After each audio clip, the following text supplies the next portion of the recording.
All right. Whew.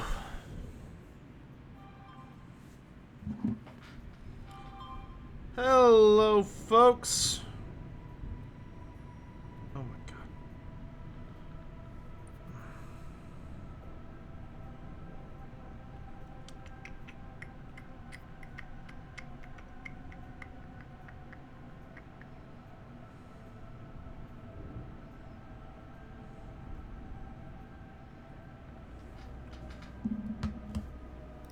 How is everybody?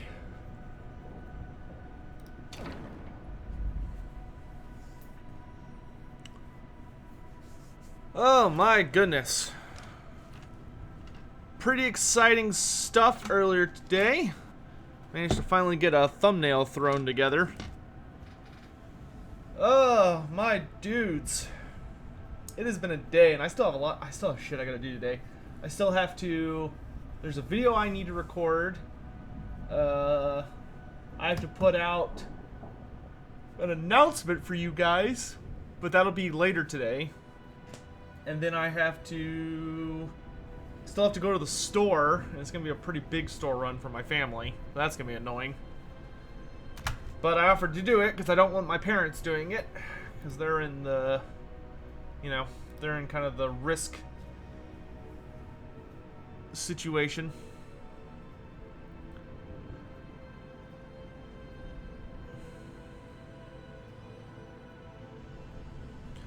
Who all's toning in today? We've got Jake Wu over on Twitch. Good to see you, man. We've got Zernov, Kiro Haas, thanks for being here. Dom, Servant of the Great Horned Rat, Adam, hello. Travis, Dr. Zero.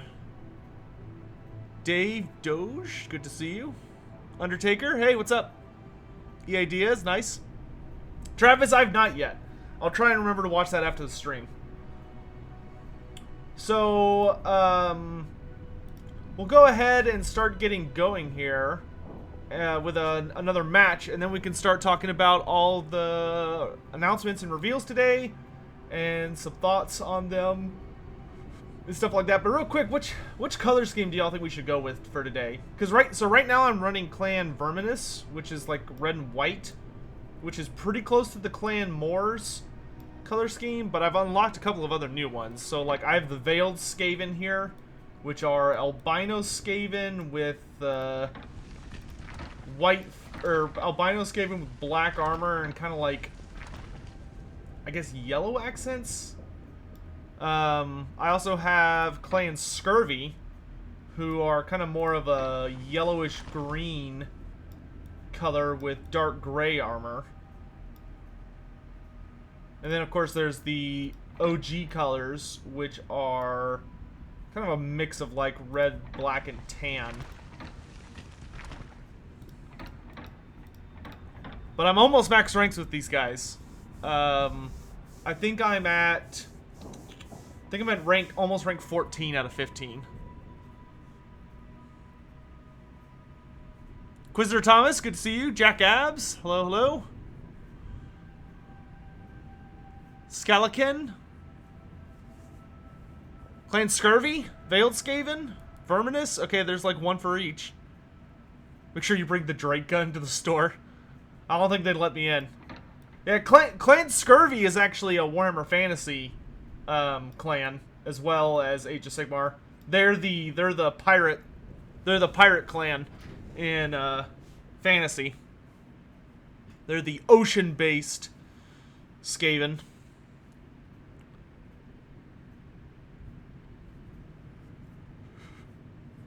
Jane Novak, hard question. How do I best introduce Warhammer to my family? Jan, are you wanting to introduce, like, the tabletop or the video game? Okay, I'm seeing a lot of Scurvy, so let's go with Scurvy for the first game. We can always change it after that. Alright, well, let's just go for casual. What is this game? So this is Warhammer Underworlds. There's actually a big tournament going on right now, but I overslept getting signed up for it. So I wasn't able to join in yet, but they host like a big weekly tournament every Saturday, and I think if you win or place high at least in one of the weekly tournaments, you can actually go to the monthly tournament, and there's actually, like, money prizes. Oh, it's Yan? Okay, he selected the Mirror Well. He's playing Orcs. So the thing about Orcs is that means he needs 4 slots to put all his guys down.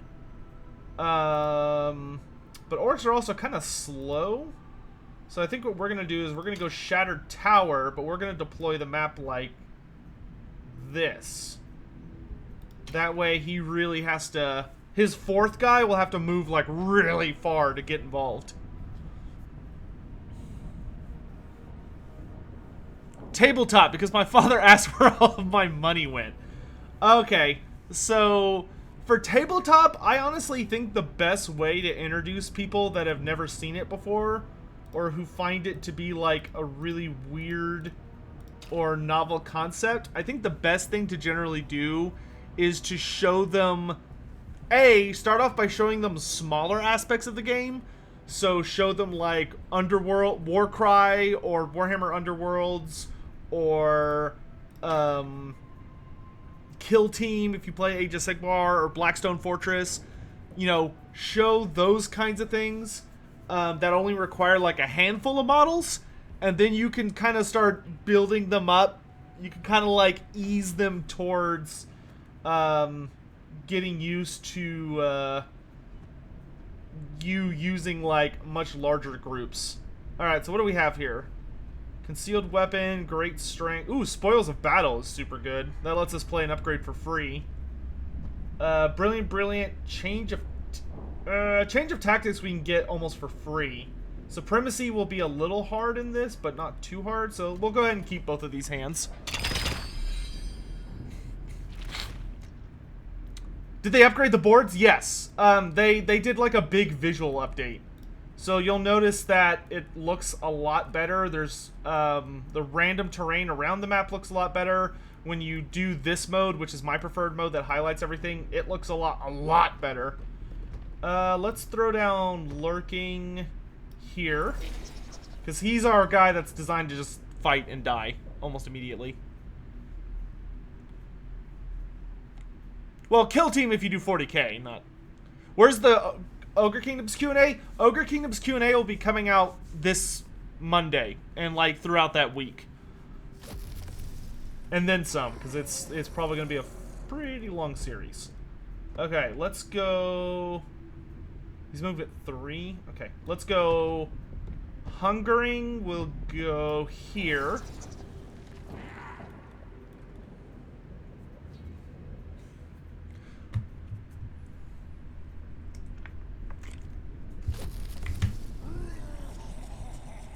Okay, that's Gurzag. That's the biggest, scariest one.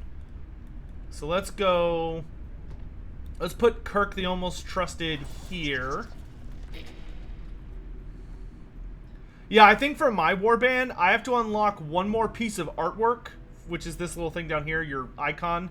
There's one more piece of artwork I have to unlock, and then I can unlock the... whatever the final upgrade is, which I assume is like a final skin. Is the Warhammer Fantasy RPG over with? I wouldn't say it's over with, but there is a lot I would need to do to get it, like, all the way up and running again. We're going to put him back here. I don't want him to have multiple ways to attack me. Alright, so he won the roll-off to decide who gets to go first. Hopefully he lets me go first. Nope, he's going to go first, and he's probably just going to charge into Lurking and try and squish him. But we'll see what happens. But that I would like to start up the RPG again. I have not talked to the players in weeks. Like, I would need to... There's a lot I need to do to get that back up and running. It's just not my highest priority right now. There are a number of things I'm trying to finish or get off the ground at the moment, and the RP is just not super high on that list right now, unfortunately. Okay, so let's go ahead. Okay, we can work with this. That being said, the RPG is definitely not over. Let's do Spoils of War, and then we can use Great Strength on Spike Claw. So now he has +1 damage for the rest of the battle, which is great. And then what we're going to do this next turn is we're literally just going to put Kirk in guard stance. That way I can charge him next turn and get change of tactics. So we're just going to do guard. And that's all we're going to do that turn. How many Stormvern the Crimson Guard would it take to kill a troll? Ooh, gosh. Killing a troll would probably take... you'd probably want at least... I'd probably say like 10. At least 10. How's the Carrick 8 Peak videos coming? Queek is coming well. I actually just put out a... I put out a poll to just the patrons about something I'm wanting to do with it, like some style stuff, and they all got in their various, yeah, let's go ahead and use Scratching in the Shadows, and we want to move Bone Cutter closer. That way I can charge Kirk on him and get the assist from Hungering. Because the more guys you have surrounding an opponent, up to 2 guys, the better chance you have to hit. Which is awesome. Okay, so we're going to charge him in here, which is going to give us change of tactics. And then we run in and completely whiff. Nice. Perfect. Okay, let's give Low Blow to Hungering, which is a better weapon upgrade. You know, after reading about Gazkul's humiliation in 40k, Age of Sigmar is starting to get to the point where the lore is better. I don't really know anything about Gazkul, so I'm afraid I am not sure what you're talking about. Okay, so he just gave +1 movement to Gurzak, so Gurzak can move 4. 1, 2, 3, 4. I guess he could go after Hungering, but that would be kind of risky on his part to do that. But he could. I mean, there's no, like... It's just he'd be putting his boss kind of in a... Ooh, here he comes. He got a crit. Oh, we got a crit. We avoided it. Yay. Good job, Hungering. God, he has 5 wounds. That dude is so tanky. He's so tanky. What are they feeding that boy? All right, so... I'm not going to be able to kill Gurzak this turn. Without a... No. So what we're going to do instead, we're going to have the Hungering... use Low Blow to hit Bone Cutter. Double crit. Nice. Alright, so that's going to hurt him, which will upgrade him, but that's okay. And then what we're going to do is we're going to run Spike Claw up here and swing at him and hopefully kill him. And that would give us Precise Use of Force and Brilliant Brilliant. Who would I like... Who would I... What? Who you like would win in a... Oh, who do I think would win between Azhag and Wurzag? If they have their mounts, almost assuredly it's going to be Azhag. Just because Skullmuncha is a really, really powerful mount. Undertaker, yeah, that's a really, really... No, Hungering! That's a really, really good part of that book. When he gets smacked... God, I need to... turn off my notifications. I don't know why, but if I'm like streaming or something, I get like a deep-seated irrational anger when I get a message of something. Oh, okay, raw cauliflower. Yeah, I get that. That's really scary. So he's got +1 damage when he charges, so he could kill Spike Claw. But I gotta go for this. I'm falling behind. Alright. See what happens. Ooh. Yeah! Alright. Down he goes. And we did the exact amount of damage we needed to kill him, so we got Precise Use of Force. And that's awesome. I mean, we got an Orc off the table. Let's give Concealed Weapon to Kirk. That way we'll make him think twice about using Gurzak to kill Spike Claw instead.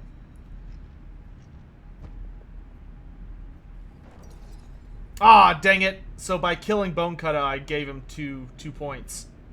That's a bummer. But we did get Brilliant Brilliant, because Brilliant Brilliant is literally, if you accomplish at least 2 objectives, then you get this one for free. And we got both Change of Tactics and Precise Use of Force. Anyway, okay, so let's actually raw cauliflower. That's honestly why I just don't like 40k. I think 40k is literally a setting where if you don't like space, like if you're not a huge Space Marine fan, there is almost nothing to enjoy in the setting because Space Marines are just all that matters. Oh my lord, he's just gonna be super buffing Gurzag. I need to go first next turn and block him from getting the Spike Claw. We're gonna have a really bad time. Could I tell you the year or a rough estimate of time when the cleansing of Musion happened? The first time? Like the big one? I maybe could, but I'd have to look it up. Okay, do I want to hang on to Supremacy? I don't think so. No, I don't think I'm going to be getting that. Alright, so let's talk about, the reveals today. So, if none of y'all saw... Okay, we get to go first. That's good, at least. So, here's what we can do. Since I get to go first, I could block Gurzag from getting the Spike Claw. And here's the way we're going to pull that off. We're going to move Festering. Wait, he can move 4? 1, 2, 3. Okay. So, we'll move Festering here so I can swing at him, and if we can push him away, then we'll be in a really, really good spot. Nice. Okay, so we're gonna hit him, which is gonna upgrade him, but I can then shove him away from us. And then what we're gonna do is we use There's Always More to resurrect the Hungering right here. So now we're body blocking him from getting the Spike Claw, which is great. And I still have some upgrades I could get. And we can switch Unkillable? He's got so many upgrades! Okay, let's do Nervous Scrabbling, which will let me upgrade... I'm gonna upgrade Kirk so that he has better defense dice. That's true, that's true. It's not just Space Marines, it is the whole entire Imperium.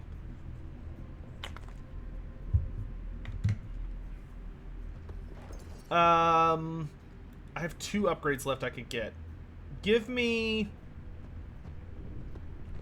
Awakened Weapon on Spike Claw. And then we'll save the other 2 and we'll see what happens here. Because I have to kill Gurzag this turn. He's getting so beefy.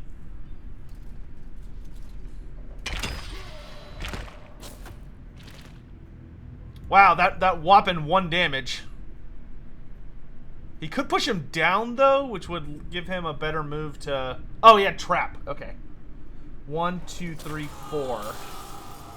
So he could get to me now unless I summon something to block him. Or just move somebody into his spot.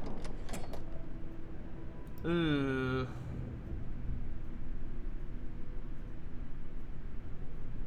Oh my god, are you kidding me? Okay. He's got 6 wounds now.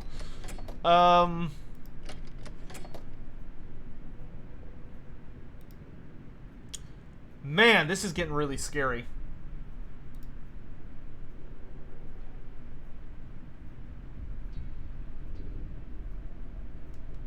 Oh, you know what we can do? We'll do this. We'll do this. I don't want to summon anybody at this moment, because if I summon somebody, he can just literally run around them. So what we're going to do is we're just going to move Kirk where he's blocking Spike Claw.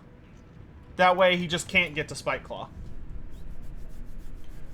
How's the Ogre Q&A going? Good. The Ogre Q&A first episode will be out on Monday, and then it'll be probably daily episodes for a good while after that. Okay, so he moved there. I'm just trying to force him to charge Gurzag. And the good news is that we can really mess with him, because now I can just summon extra fighters while he's wasting time. So why don't we summon you... Here. Come and get me, you fat bastard! I'm not coming out! Ah, but he made me go first this time. Or no, I chose to go first, so he can actually just draw a card, and then he'll get to swing without me responding. which is good for him, but I can at least get chosen champion at the end of this turn. So, so the first thing let's talk about. So, first of all, for anyone in chat who missed out on the reveals this morning, if you scroll down into the description, you will find you'll find everything that was revealed today. Okay, let's go ahead and just summon all of our fighters back.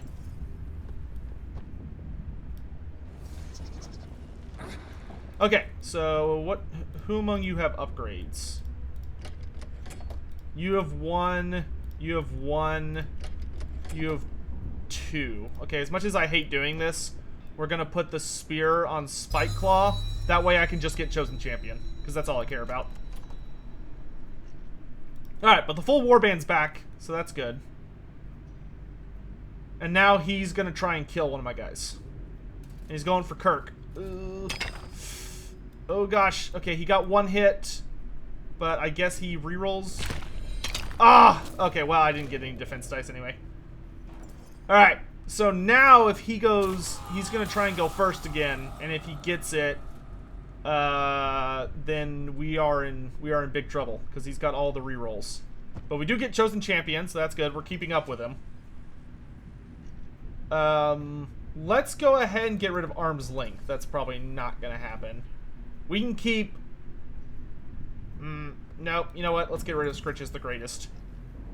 And then we can play Festering on this. But if you missed out on the reveals, if you scroll down, you will find all of them in the link I have down there. But probably the biggest takeaways for me personally, let's just kind of go down them. The ones that I'm interested in. Obviously, if you want, we could talk about some of the other ones, but I'm not. So let's talk about the biggest, baddest one is, of course, the new Gargants. So they have revealed the Sons of Behemoth, which, as I hoped, I know some people were not a fan of this, but I know I'm a huge fan of it, which is that, okay, so he gets to choose who goes first, because he got 1 support instead of 2 support as his role.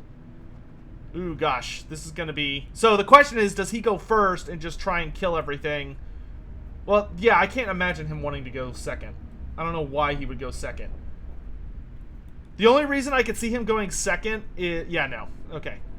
So the question is, does he go for gold and try and kill Spikeclaw right now? Or does he take his time? Okay, he's going to take his time.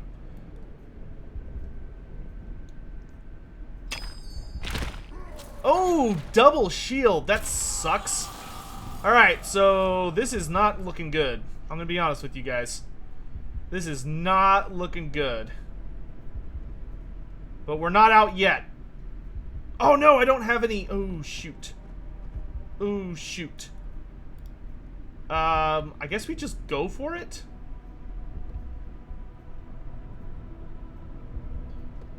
I guess we could use the spear. Try and get a bonus damage on him. Ah, and he blocked it. It's not really a huge point to pushing him, but I'm going to go ahead and push him, just try and get him away from me. Oh, this is really bad. I'm having really bad dice. So I will say, so the new Gargants, they're basic. If you're familiar with 40k, the new Gargants are essentially the Imperial Titans faction from 40k. You know, it's a big old badass faction of... They have 4 models for the entire army. It looks, I'm pretty sure. I don't think they're revealing any more models. So it's you have the old giant. Man, look at these dice this dude is getting. This is nuts. I am so boned. At this point, the only thing I can do is try and resurrect guys and hope for a surround in some scenario, but this is gonna be rough. And I don't have any action cards. It sucks. All I have are upgrades. Have they added a Beastman Warband yet? So, Joel, for this game, there is a Beastman Warband, yes, but it does not come out until, it won't come out for a while because they weren't revealed until the Beastgrave set, which is the modern set. This game seems to be releasing the warbands vaguely in order, not truly in order, but at least in order of sets. And we still have to finish this set, which there are 2 more warbands, and then we have to do the Night Vault, and then after Night Vault is Beastgrave, and Beastgrave has a Beastman warband for Underworlds. If you're asking about Warcry, every single faction is in Warcry. Like, if a faction exists, oh god, he got 1 hit, and I only have a single defense die. This is gonna be really bad. Man, he had, like, just beautiful upgrade cards in his hand. Yep, that's game. That is game. Rip Skaven. That being said, I do really like the new Gargants. Do y'all have a favorite? I know what mine is. I'm curious if anybody else has one, though, first. I didn't get any of the good upgrades on these guys. Whatever. Let's just fight for the sake of fighting at this point, then.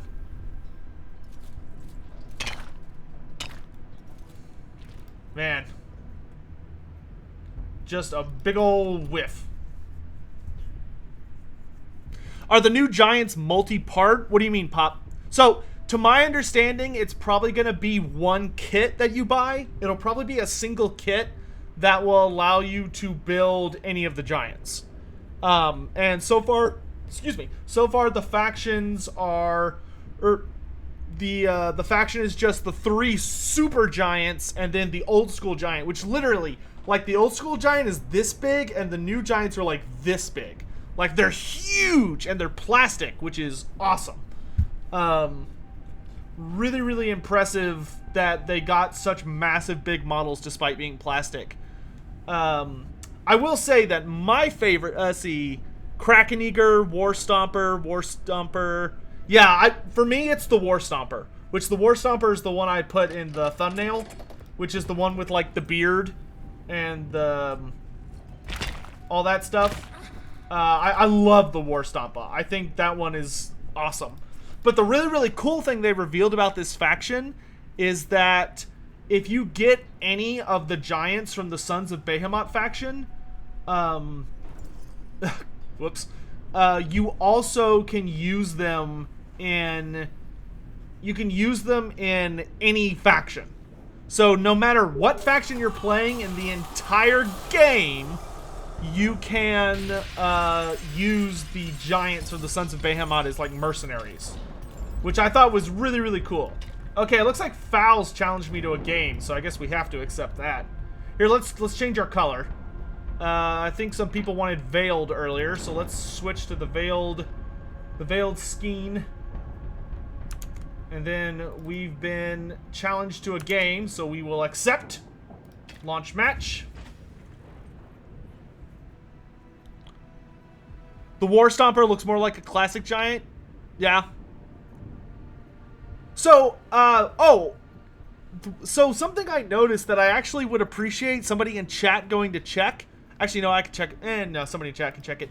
Would somebody in chat check if Warhammer Fantasy Giants, how many fingers and toes they have?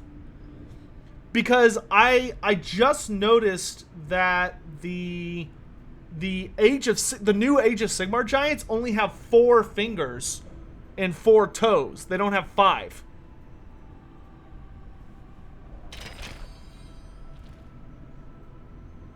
See, I choose my board first. Okay, I'm gonna go Shattered Tower. Why would Undead or Lizardmen field Giants? I mean, Age of Sigmar plays a lot more loose goose with the concept of, like, allegiances. And Giants have always been true neutral. Like, even in Warhammer Fantasy, anybody could take a Giant. 8th edition, Giants had 4 foes, 4 of each. Interesting. That's actually a really cool thing. That, they have 3 in total Warhammer. They should have 4. For sure they... 3 fingers, 1 thumb, only 3 toes. Really? Only 3 toes? Huh. Where do I want to put this? We'll put it here. Isn't that interesting? So they're like the lizardmen then. The lizardmen also only have 4 digits. Sorry, I should have said digits instead of fingers. That is super interesting. I will say I'm definitely not going to play that faction. This is kind of a rough starting hand. Who's he playing? Farstriders? Yeah, I don't think we're going to keep that. But we will keep this. Aren't ogres kind of true neutral though too? Not in Age of Sigmar. In Warhammer Fantasy, ogres are true neutral, but in Age of Sigmar, ogres are like hardcore destruction now. And that's because destruction is like a concept that exists. That didn't exist in Fantasy. In Fantasy, we only had destruction, which were like the bad guys.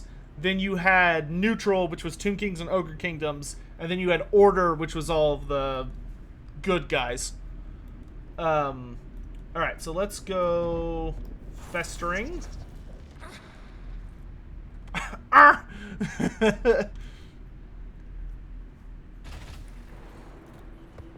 bet it's a bitch when trying to buy those guys gloves. Nonsense! Sweet taters, if a giant needs a glove, he just walks over to a war camp and just stuffs his hand through somebody's tent until he's got, like, enough spots for his fingers. And then probably eats the guys who were inside. Let's see, what's his base movement? 4? 1, 2, 3, 4. Okay, let's put you over here, and then you can go here. Alright. Oh, I get to choose who goes first, do I? I will let him go first. That way I can respond to what he does. So, just to make this simple, so for everybody in chat, I guess what I'll ask is, so for the Sons of Behemoth, do you think that's an awesome release, or do you think that's a lame release? And then we'll move on to the next subject. So with the idea that it's a super faction where you literally are only going to need like maybe 4 models on the table. They're plastic. They're bigger than the old giant by like 30%. And you buy a single kit that you can customize however you want to get one of 3 variants. Do you like it or hate it? Have I tried any of the single player campaigns? No, but I really want to. I might even stream it if I try one of them on my own and really like how it comes out. That's a bummer. So one of our dudes just got. Okay, so if we fail an action on him, then he gets to do something back to us. So we should save that for later in the turn. So why don't for this turn...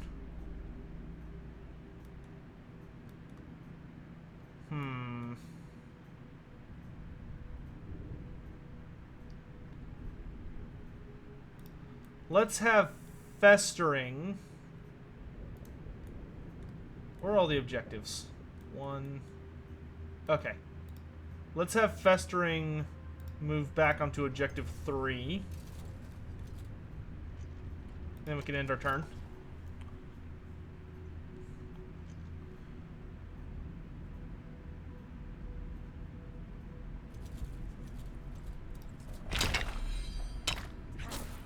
Oh no! We're failing all our defense rolls. Alright, so that's another guy down. But this guy doesn't have...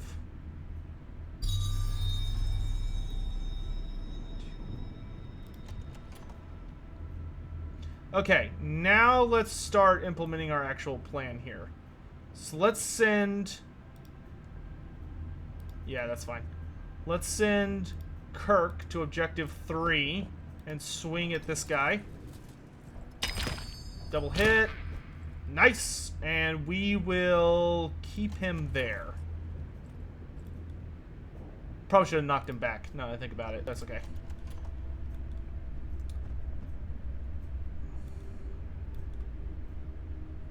Now the question is, do I resurrect somebody this next turn or not. Okay, he's coming in to swing. Hopefully this... oh my gosh, I just cannot pass any of these. Okay, that's dealable with.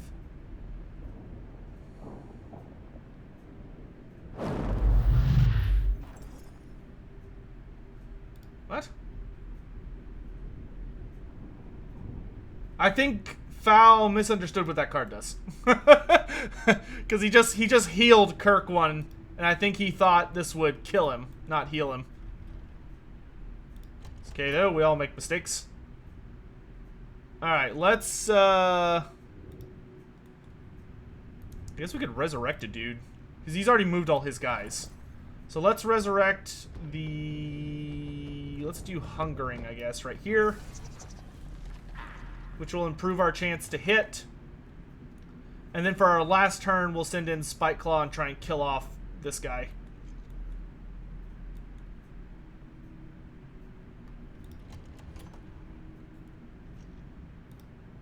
So we'll move... yeah, I'll go here.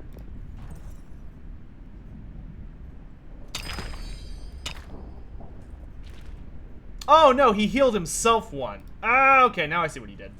Alright, let's push him back. And then we're going to use Scratching and Shadows to push back this guy. So that he's not in my territory, so he can't level up. At least hopefully not. Oh, no, but he has that. Okay, so a really, really good first turn from Foul. I am certainly not in a great starting position. Man, having Momentary Boldness and Skaven Courage in your starting hand really sucks. It's not a good... it is, rough. Okay, so I think... see, we are going to get Lives Are Cheap, so that's decent. Recruiting a Son of Behemoth will give Seraphon some decent rend. Yeah, well, and that's the thing, is that the Giants are probably going to be pretty good, honestly, in most factions. Just because they're going to be providing, like, a pretty serious, damage, like, set of damage buffs. Do I want to keep Supremacy? Yeah, I guess we will. I mean, it is a lot of damage if you can pull it off. Let's get Acrobatic on Spike Claw. Make him harder to kill. I'm going to get rid of Low Blow, and... am I greedy, chat? Yes, I am. I am very greedy. Brilliant, brilliant. My greed, it paid off! Okay, so here's what we're going to do. We have Spike Claw go first, and we charge Swiftblade. And we kill him. Beautiful. And then what we're going to do is play Skaven Courage and let Spike Claw swing again against Farstrider.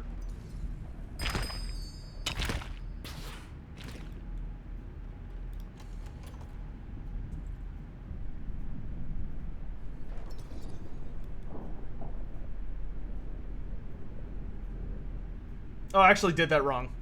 But that's okay. And then we use Momentary Boldness to have Spike Claw swing again. But this time we're going to come over here to do it. Nope, not there. Why does it always... This ability is so fucking buggy. Hold on. I have to go 1, 2, 3, 5. There we go. Because it'll, like, try and default you to a certain square that you don't want to go to. Ah, dang it, he survived. That's okay, though.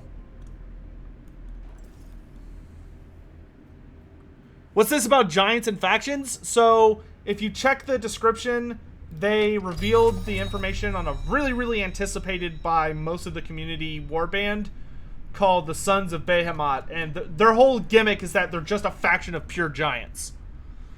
And a lot of people are super duper excited for them. Myself included. They're probably going to be agonizing to play against. Yay! We finally got a good defense die. It's a miracle.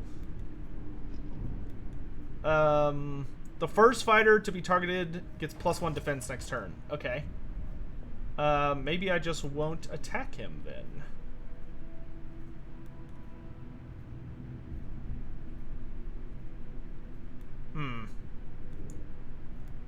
Because it's only for this activation, but he hits for 2.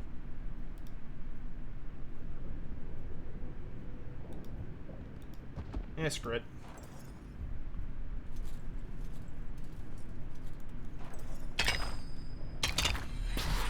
Well, we tried. No, I really don't want to give that to the people I have alive at the moment.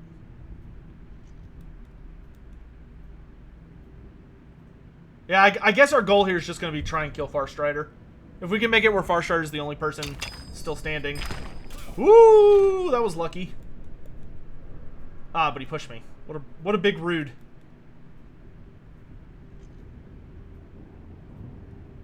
Let's use Second Wind on... Huh.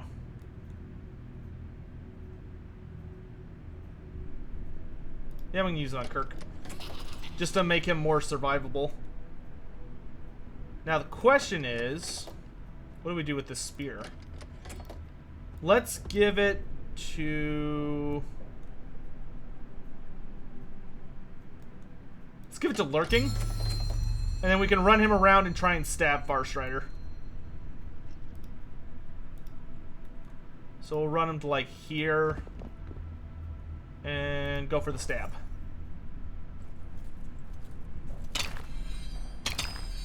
Dang! Can't kill this son of a gun.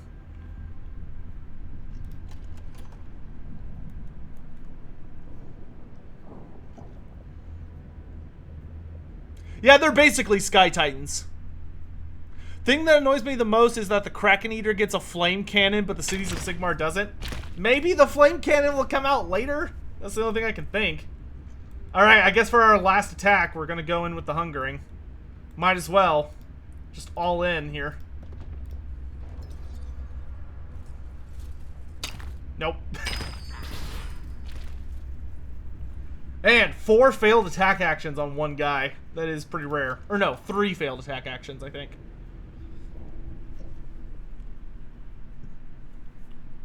Yeah, we should have gotten rid of Supremacy.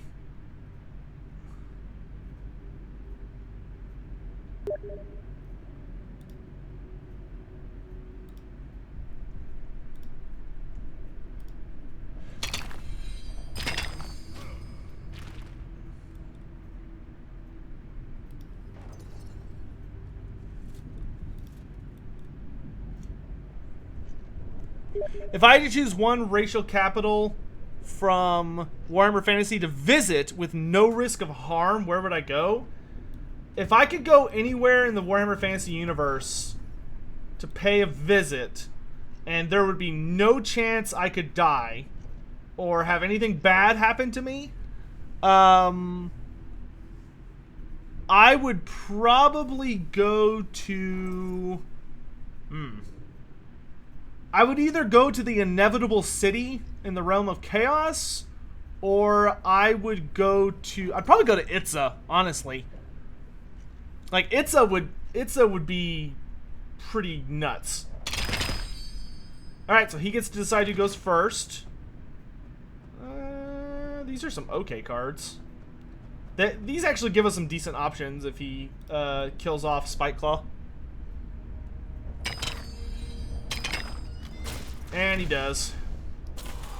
Man, he's just rolling so many crits. Hopefully we can finish him off here, though. So we need to do... What do I have? Change of tactics. Okay, he healed a single wound. That's not a big deal. Duel of Wits. Alright, so let's do... Nervous Scrabbling and switch the Hungering with Farstrider. He's gonna go on guard. I'm gonna summon a bonus dude so that I have the max good chance to hit here.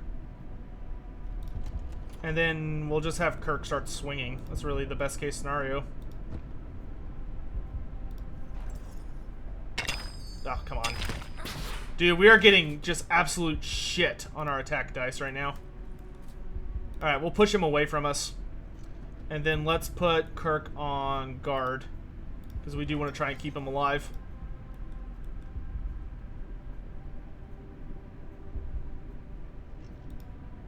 Yeah, Skaven Blight would be pretty interesting. Though probably, honestly, horribly disgusting. It's like, sure, nothing bad would happen to you, but at the same time, like, you would be in Skaven Blight, and it would probably be awful. Okay, so he gets to shoot twice.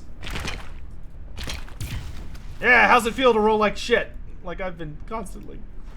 Oh, gosh. So now we have to charge Kirk. Oh, but that'll give us a point. Okay, yeah, that's fine. So we get change of tactics for charging on a guard stance. Ah, finally! Killed him. Thank God. Alright, and then we're gonna wait to see who he's probably gonna try and kill here. And whoever he doesn't kill, we're gonna upgrade. So we'll either upgrade the Festering or the Hungering. Nice! Nice! Things are looking good! Alright, we're gonna make the Festering, like, super scary. So we're going to give him Sneaky Stab, which lets him move before he attacks without it counting as a charge. And then we're going to do Concealed Weapon, so if he gets a crit, he deals bonus damage. A lot of bonus damage, I might add. So let's use Sneaky Stab. And attack. Come on, crit. No, not let him crit. It's not what I wanted at all. I probably should have given him great strength. Ah! Oh, no, now you crit. So every time I fail to hurt Eagle Eye, he actually gets to swing back at me, which is as spooky as it sounds. Oh, I can't kill him. There's no way for me to kill him. Gosh, I need to get an objective, or I need to get a point somehow. The only thing I can think is I would need to draw... Yeah. Because even if I were to crit him, I would only do... The only way I could see myself winning this is I have to draw a ploy card. It's the only way I can win. A ploy card that I can use. Oh, I'm trying to think what objective card is still in my deck. Feast, Chosen Champion, Stitch is the Greatest. Oh, it's probably... Is it multiple guys being dead? Is that what I'm... Is that the only one I don't have in my... No, I got Lives Are Cheap. And I have a shitload of ploys in my hand. Or my discard pile. 1, 2, 3, 4, 5, 6, 7, 8. There's only 2 ploy cards left in my deck. Oh, I took too long. Okay, well, then I lost. I lost due to inaction. Yeah, that's game. I needed... I couldn't... I was trying to figure out what cards I had left. I would have needed to draw a ploy, but I only had 2 ploy guards in my entire deck. Or I would have needed... Okay, so what do I have in my... Ploy Master, Brilliant, Advancing Strike...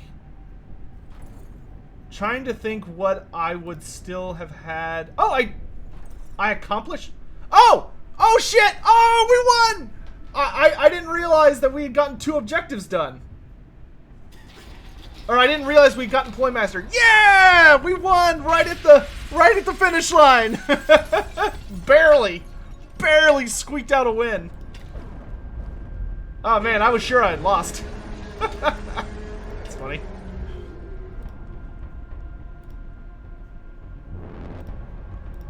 Let's see. Holy shit, Dosick! Jesus, dude! Huge donation from Dosick. $45. Damn, dude! Thanks for the support. Holy shit. Kiro Haas has been a member for 4 months in a row as of today. Thank you, dude, for your continued support. Damn, Dosick, me busting in late with Starbucks, so what did I miss? What did I miss? So we're just talking about the reveal of the new Giant faction, and then I bullshit my way through a last-second win here against Foul. That was a very close game. Good game, Foul. Let's see what cards I still had in my deck. What ploy were we missing? Oh, precise use of force. That's what it was. So precise use of force was the last objective card we had, so that wouldn't have helped. And then the only thing we had left was hidden paths, which we would not have been able to use, and twist the knife, which we would not have been able to use. Yep. So there was literally nothing I could have done in that last second. Oh my gosh. Okay, so let's talk about some other reveals. First off, I do want to, I do need to get in contact.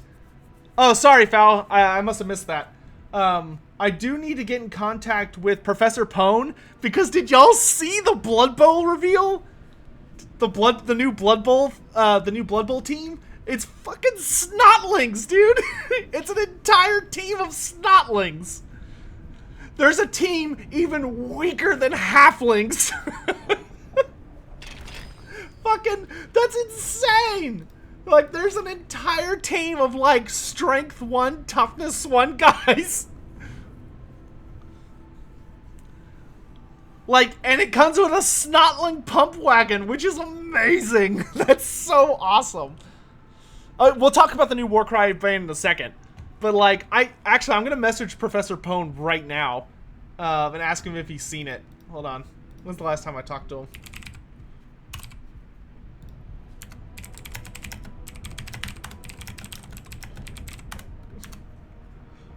But, like, holy shit. That cracked me. Yeah, a Snotling team. You can find it in the link in the description. It is hysterical.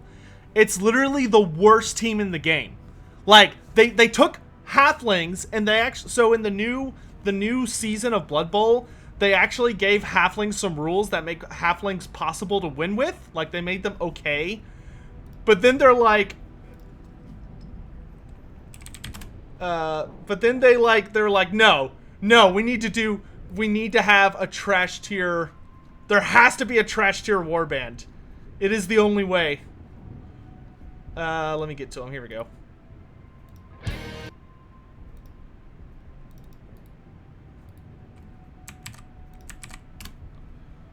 I just sent it to Professor Pone. They are hysterical looking. Though their big guy being a Snotling pump wagon is pretty hilarious.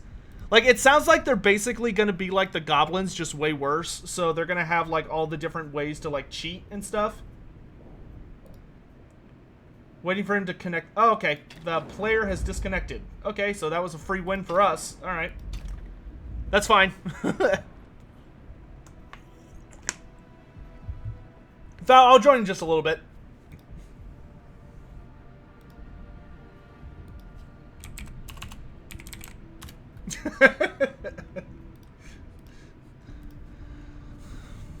But that being said, I will say that I really hope that the upcoming Blood Bowl video game, because there's a new Blood Bowl coming out.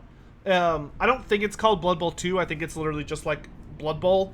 But it's by a different company that made it's from a different developer than made the first one. Or wait, we actually are in Blood Bowl 2. I can't remember if they're calling it Blood Bowl 3 or if it's just like a rebranded Blood Bowl. But I'm pretty sure it's a different developer this time. But I really hope it's based on the new version with all the new teams. Because there are actually like a legitimate amount of new teams and just other crazy hilarious shit going on.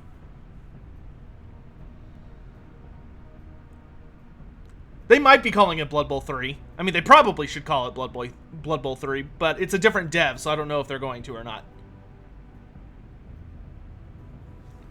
Because they announced it, I think, like a year ago, and they got in trouble because they weren't supposed to. So Games Workshop was like, take that down. And they haven't said anything since. So it's probably still pretty heavily in development.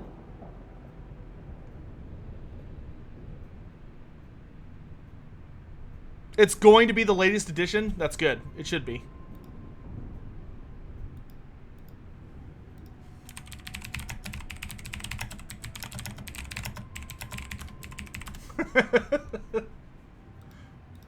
Alright, so now we can talk about the last thing they revealed that I care about. Or no, there are two more things to talk about. So the next thing we'll talk about is the one that I think people are the most excited about, which is the new Warcry warband. So we have officially gotten the first Warcry warband reveal that is not a Chaos warband. So for anyone who has doesn't know what Warcry is basically the equivalent to Mordheim in Age of Sigmar. So like, whereas this game, which I'm really, really enjoying, but this game, Warhammer Underworlds, is more, you know, it's kind of its own thing, you know, because of the deck building element, and there's not really any terrain, stuff like that. It's very straightforward. It's, oh, hey, Professor Pone's in chat. Good to see you, good sir. Pone, we haven't talked in so long. We should chat soon. I miss your supple tones. Sultry, not supple. It might still be cyanide. I don't think it is, though. Here, let me take a quick Google here.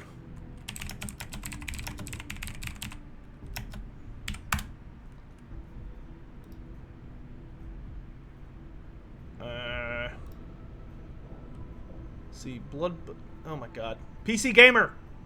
I'm not disabling this for you, because I hate you. Yeah, this tweet is unavailable, because they took it down.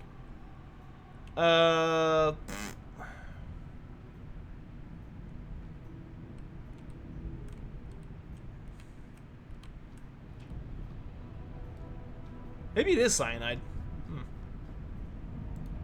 I'm having a hard time finding out who...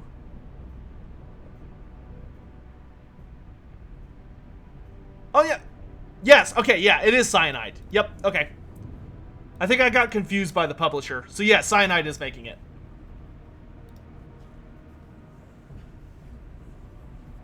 Okay, so that's good. So, Blood Bowl 3 will be by the same guys. Hopefully, Blood Bowl 2 was a really good game. I do think, though, that with the exception of the graphics, it suffered a little bit with like what you could do in Blood Bowl 2 versus Blood Bowl 1. I did not like the single player in Blood Bowl 2 nearly as much as I like the single player in Blood Bowl 1. But I will. So anyway, talking about Warcry again. Talking about actual Warcry. So for Warcry, for those who aren't aware of it, Warcry is basically Mordheim. So it's all about. It's about like you fight on a smaller map than you do true Age of Sigmar. So it's not a 6 foot by 4 foot table. I think it's like 32 inches by 16 inches or something like that table. And you play with a lot of terrain because everything's about verticality and like there's all shit about like jumping off buildings to tackle people and all sorts of other crazy bullshit. And but the official game, so there have been warbands, which are what they're all called, have been released for specific factions. But so far until today, every single faction that was released purely for Warcry has always been a Chaos Warband. Period. End of story. Man, we're having a hard time finding a match all of a sudden. Let me turn the game off and back on. Sometimes there's kind of like a bug with matchmaking. But, what am I doing right now? I am playing Warhammer Underworlds, which is, hands down, not gonna lie, probably my favorite game right now. I don't recommend it to people at the moment, because I would recommend people wait until it's fully released. But yeah. But the newest warband, so the newest warband is the first non-Chaos warband. So all of the other warbands that have come out for Warcry have all been Chaos from different realms. So every single realm in Age of Sigmar has a Chaos warband except for Heavens. But instead of Heavens, we got the All Gates, or the 8 Gates, whatever they call it now, and which is like the center place where Archaon is from. So there's a warband from life, death, from the realms of life, death, shadow, light, fire, metal, beasts, and then the all points. All points, that's what they call it. And now the newest one they just sent in is a Daughters of Khaine warband. But instead of being pure Daughters of Khaine, where it's just like witch elves or like naked ladies, it's like the actual Khainite assassins branch of the Daughters of Khaine, which is super exciting, I think, for those players, Because A, to my memory, are the Daughters of Khaine a 2nd edition book, or are they a 1st edition book? Does anybody remember? I want to say they're 2nd edition, but they could very well be 1st edition. But in any event, this is going to add some much needed new models to their range. Because they officially said it's Daughters of Khaine. So you can use it in Age of Sigmar in your Daughters of Khaine army, and the models look sick. I think they've only shown 3 of the models from the warband, but most warbands have at least 8 models, usually somewhere up to like 15 or something. So there's almost surely going to be more of them. They're 1st edition. Okay, so Daughters of Khaine 2nd edition, which will be coming out at some point, will probably feature these new Khainite assassins as part of their army then. That's really good for them. CA will send Deathmaster Snitch after me? Nah. CA does not care. I'm sure. Oh man, we've got a ranked battle between 2 rank 1 players, and he's playing orcs, which is really spooky for my faction. But I will say the new... Are they High Elves or Dark Elves? So this is Age of Sigmar, so High Elves and Dark Elves aren't really a thing anymore. But these guys are basically Dark Elves. Like, they're old school Dark Elves. They look like OG Dark Elves in that they're like super evil looking, and they're all assassin characters. And they look really cool. You hate the mirror faceplate? Man, really, Dr. Zero? That was my favorite model. I actually really liked the mirror mask. I thought the mirror mask was the coolest looking one. I will say, I'm sure Total War Warhammer will go back to being my favorite game once we know what the new DLC is. And I can, like, talk about it and think about it. But that's not, like... that's not an option for me right now. Do y'all like that my title in game for this is the greatest? Yes, yes. That's my profile title. And I think it's very fitting. I am the greatest.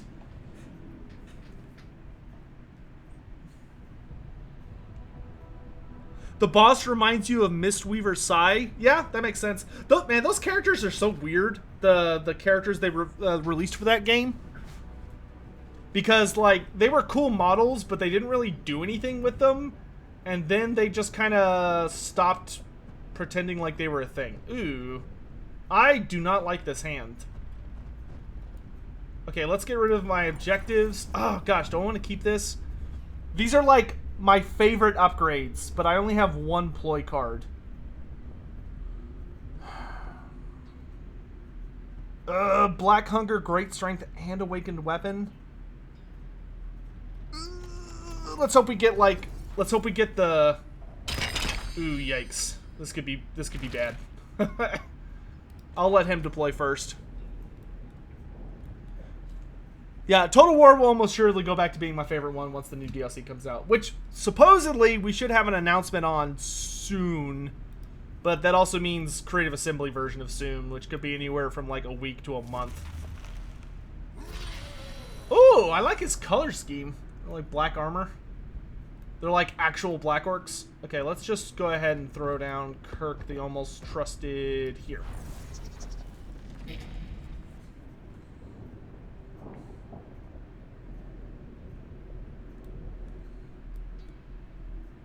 Who's my favorite legendary lord for the Skaven in the lore? My favorite Skaven lord is Throt the Unclean, who's the big bad of, or the playable big bad of Clan Moulder. Because he has 3 arms, and he's Clan Moulder, which is my favorite of the 4 great clans, and he has like crazy regeneration, and he's a glutton, and I just adore him. Their movement 3, right? 1, 2, 3. Okay. 1, 2, 3. Let's go lurking here.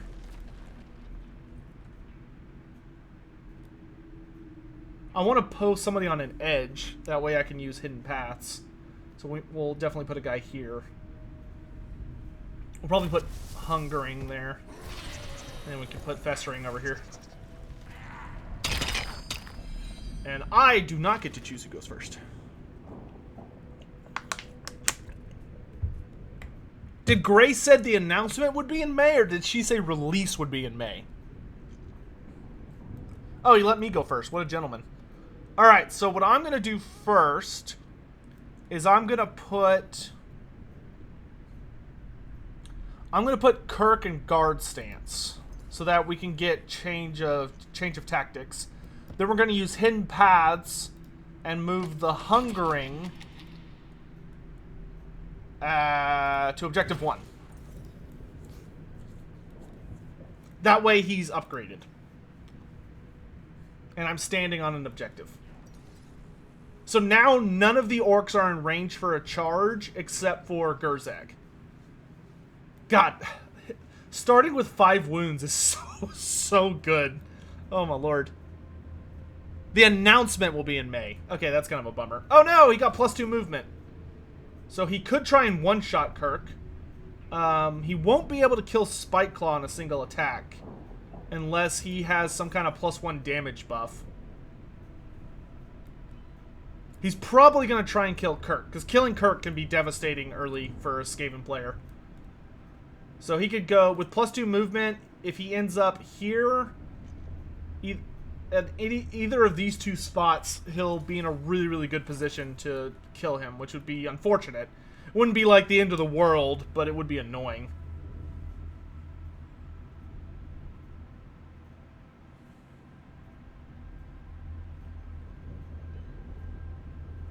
It's a shame that Games Workshop didn't do anything with Mistweaver Sai and Tenebral Shard. Yeah, I agree. Oh, he went for my leader. That was bold. And now he is grotesquely out of position. And he completely whiffed because I rolled a crit because I'm that awesome. So now we're just going to go in with Kirk and try and take this fat jerk down. And I think what we'll do to do that is we will... Okay, we'll swing with this. And we have Chosen Champion. And then we will push him here.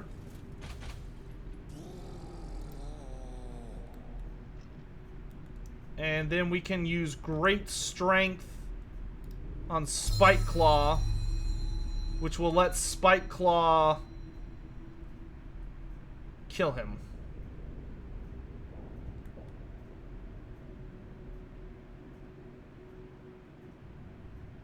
Oh no! Does he have... Okay, thank God. Woo! I thought he had, Second Wind, which was going to be really bad, because then Gurzag would be able to swing again. So he just gave +1 damage to hit for somebody, but... 1, 2, 3... I mean, this guy's in range. Oh, and he only has 1 damage. Okay, that makes sense. Well, rip lurking. Okay, so he definitely has Twist the Knife or Trap in his hand. Because of how long it's taking. Ah, he had Precise Use of Force. I'm jelly. Alright, we're just going to kill Gurzag here. Or try to. I think the Greenskins need more Orc Regiments of Renown. I absolutely agree. They definitely need more Orc Regiments of Renown. I don't know if we're going to get Orc Regiments of Renown, though, in this next DLC. Because if my theory is correct, and we're getting Grum the Paunch instead of... like, if we're getting Grum the Paunch, then I don't really see... Oh, wow. Okay, well, that was just a whole lot of nothing. I don't really see us getting more orcs in that scenario, which is kind of a bummer.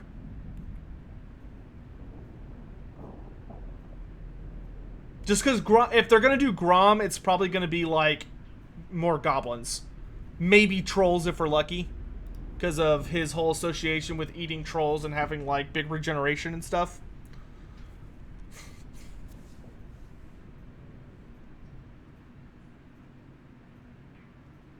Hey, Gutzer, how you doing? have they added new races to this game yet? Alan Cotton, they have. There are now 6 warbands. And there's 2 more that are supposed to be added, I think, at release. Which we don't know when release is. They have not confirmed that. Initially, like many months ago, they said that release was going to be in April. But obviously with the coronavirus, you know, nothing's guaranteed. Yeah! Okay, Gerzag's dead. Awesome. That is a huge, scary potential out of the way. So let's give Awakened Weapon to Spikeclaw. So now, if we can just get some kind of ploy and put it on Spikeclaw, he will be able to trigger all of this stuff super easy. Because we'll be able to one-shot orcs for the remainder of the fight, which will be awesome. Ooh, great strength. Who's he going to put that on? Okay, so we need to block this pathway. We need to make sure that he cannot come through here and get to Spikeclaw. Oh, shit. Ooh. I guess we just sacrifice Festering. See, if I go here, he would still be able to move 3 and get to... Oh, Spikeclaw hasn't moved yet. Okay, so we can just move Spikeclaw to safety. That's fine. Yeah, that's fine. So we can just move Spikeclaw, like, over here and then swing at Haka to get him down to just 1. Oh, wait, I'm stupid. It's his turn. Okay. So, no, I cannot move. And now I just have to pray to the gods that I get to go first. What is the Gargant faction? So, in Age of Sigmar, I'm feeling greedy, so I'm going to keep all 3 of those. In Age of Sigmar, they just revealed that the new faction, which are the Sons of Behemoth, and it's all giants. A Gargant is the Age of Sigmar term for a giant. So they're just giants.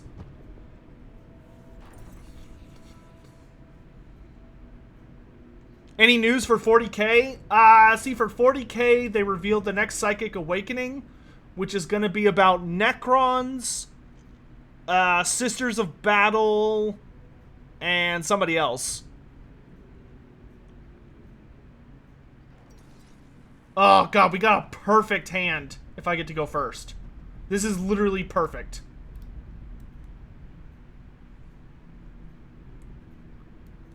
Please let Sotek go first!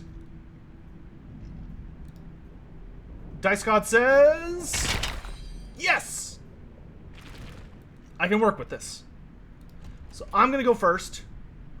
And the reason I want to go first is I'm going to use the Festering... Oh, wait, but he can move 3 around this way, too.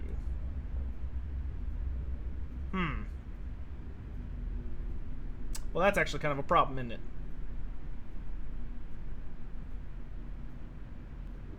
I guess I could move the Hungering to here. Or I guess I could just go here.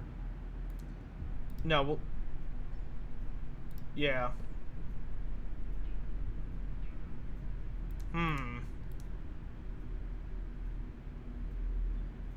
I don't really want to move Spikeclaw, because then I can't... Oh, well, I guess I don't need to charge with him. I just need to move him. So let's move Spikeclaw back 1. That'll work. And then we can use Nervous Scrabbling to switch him out with the Hungering. Oh, this'll work. This'll work. Perfect. We got it. We got it! And then what we're going to do is we'll use There's Always More to block up this last space.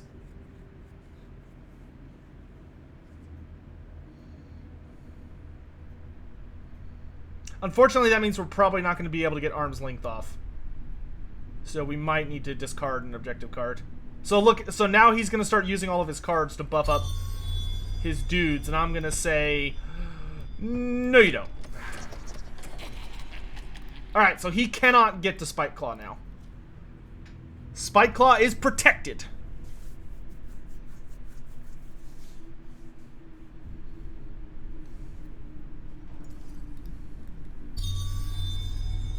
I'm actually hoping that he tries to get to me with, like, Haka or something.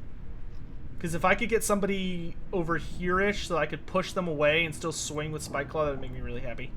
But the only one I'm scared of, is Bone Cutter. Because Bone Cutter could one-shot me.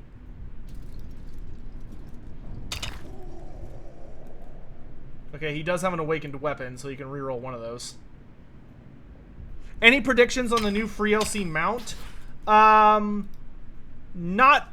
So, Tyrant Keeper, the only prediction I have is that if it's Eltharion the Grim versus Grum the Paunch, he shouldn't have done that. He should not have done that. That dude, he just goofed up so hard, chat. Because now I can swing at him with Spike Claw and I can get arm's length. Because I can one-shot him. Reroll that. And... Okay, dang it, he can reroll that.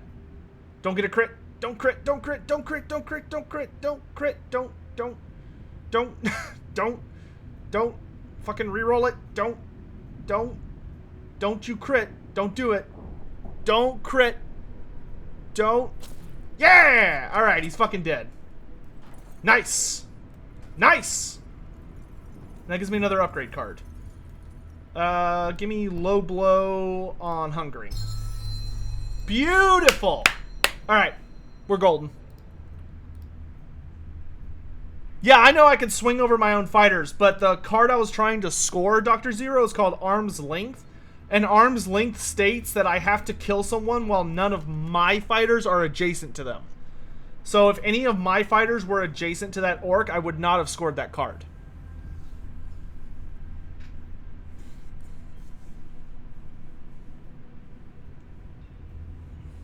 Well, for those who like to talk about theories and trying to figure out what the new DLC is, if you would like to, Creative Assembly has technically already revealed hints on what the new DLC and the free LC is. If you go to the Reddit thread that I covered in my oh my gosh, he's got a lot of objective cards, or a lot of points right now. Let's go. We need to discard Chosen Champion, I think.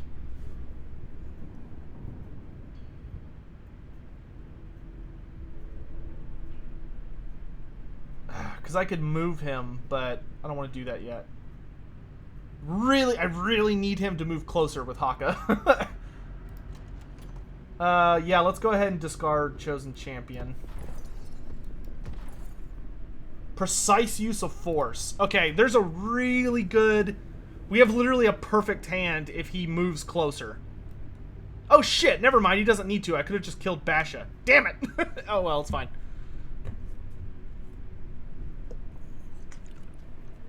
How's the tutorial for this game? They just put in a new tutorial, so it should be pretty good.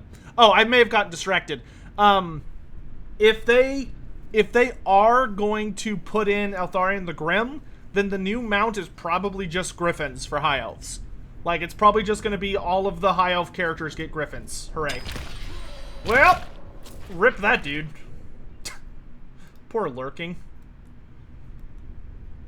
Damn, that's like the one person I would have really preferred he not kill. Oh, twist the knife. Rude. Alright, so we're gonna use scratching in the shadows to move him closer to me.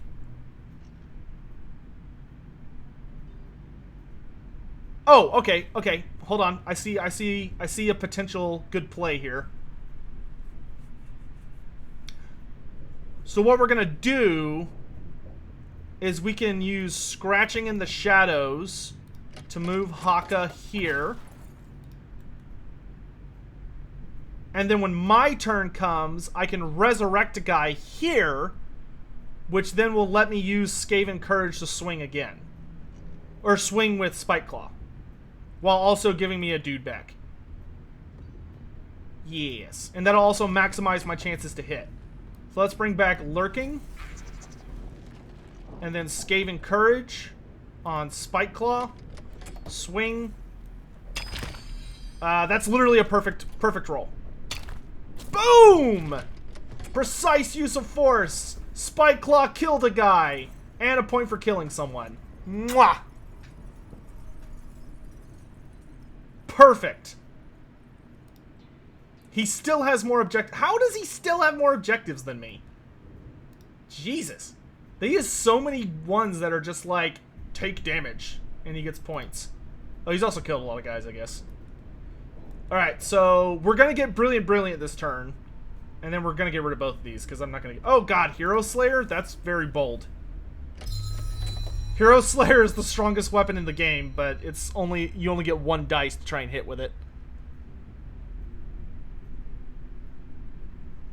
Where can you find stuff about the new DLC for ELC? In the Reddit AMA thread they did. It's not really true information. He gave some, like, super vague hints about what they could be. Like, somebody asked him if he had to pick a theme song for, or like a movie theme for the new Lords, what movies would he pick? And he gave, like, a list, and they're all very goofy. Okay, both of these are impossible to get, so we can just get rid of those. So we're tied right now on objectives. Oh, but, okay, I only have one objective thing left, which is Supremacy, which is really, really easy to get. I do need to try and kill Basha, though. And we actually have a very, very good hand for killing Basha, so that'll work. Read the theory that they might use the Malice Darkblade starting mechanic to maybe give us Eltharion the Grim and Blind, with you being able to choose the path. Probably not. I don't think they're going to use Eltharion the Blind, unless there's, like, a miracle. Just because Eltharion the Blind is such a different character from Eltharion the Grim, that, like, his model is completely different. And that he's literally, like, a blind swordmaster, as opposed to, like, a fully armored elf lord who uses magic and rides a griffin with the Fang Sword. Like, they're very different characters. Am I ever going to stream HOTS again? Maybe eventually. I don't know, I just haven't been feeling it lately. I think if there's anything I'm about to start streaming that I have not streamed in a while, it's probably Return of Reckoning.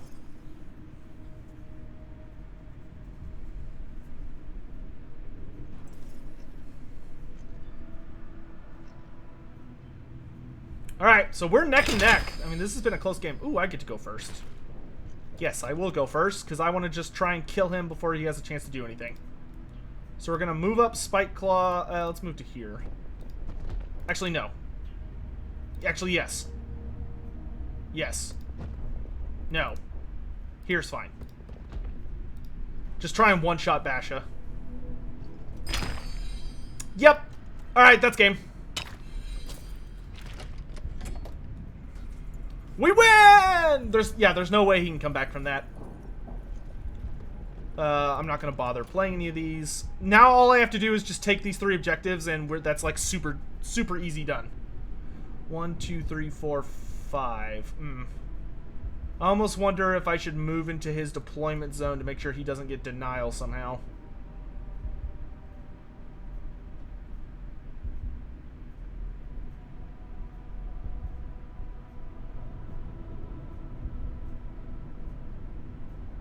Yeah, he's probably trying to draw a denial card.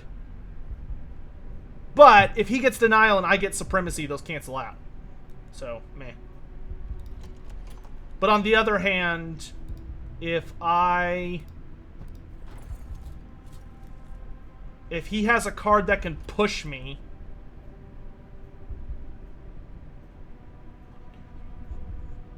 it wouldn't matter either way. If he has a card that can push me, I can only get 1 square into his territory. So if he has a card that can push me, he'll be able to push me regardless. So there's actually a chance he could still win this. If he has denial in his hand, and he has the ability to push one of my guys a single square, then he could win. Gotzer, the new giant faction. So they revealed the new giants, which if you look in the Gotzer, if you look in the description of this live stream, you will see a link taking you to the preview page where it has the new giants. And they're not explicitly like frost giants or anything like that. You can build them, you can paint them to look like frost giants or whatever. But they're just 3 big giants. But they're huge. Like they're like at least 40% larger than the old giant model, which was already a very big model.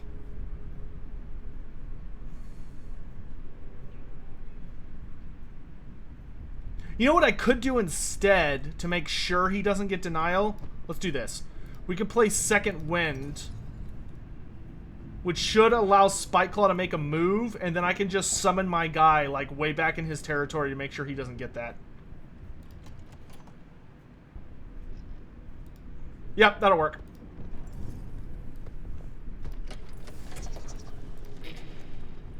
Yeah, that'll make absolutely certain he can't get denial. That works way better.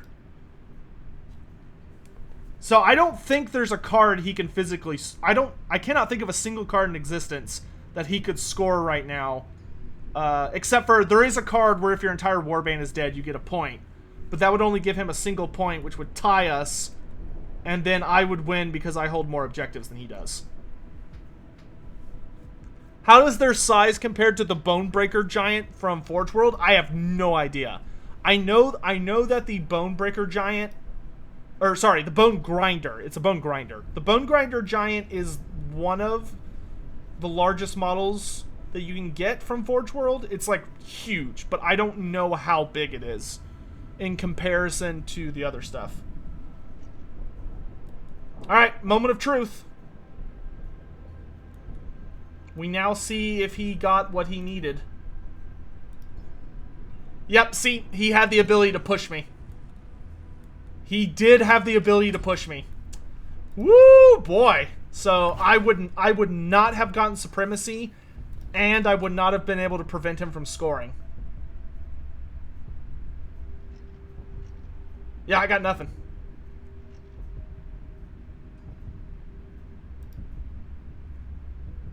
What's it waiting for? Oh! Oh my gosh, okay, what a game. Whew! That was super close. Oh my gosh, that was a really good game though. That was a very good game. Oh my gosh. And he had what he needed. Alright, we need just one more game, win or lose. One more game, win or lose, and we hit rank 14. Oh my gosh, that was terrifying.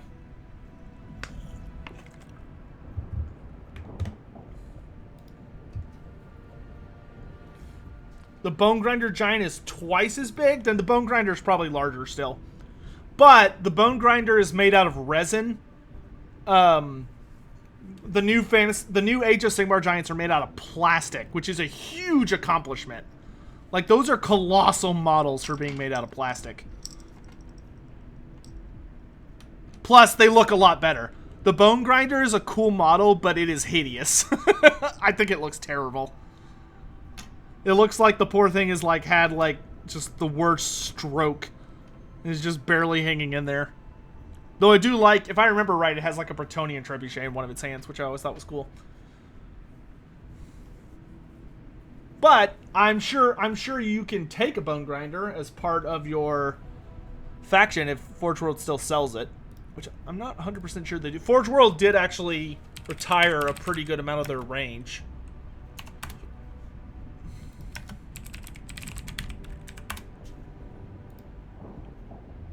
Nope, this one's still for sale. Right? Maybe? Yes. Okay, you could still buy the Bone Grinder Giant. Who is so big. My lord.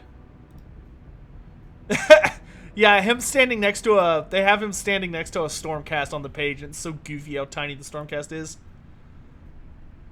Stormcast is literally, goes up to his... Stormcast almost makes it to his knee, but not quite. It's up to his calf. Oh, what a big model. My lord.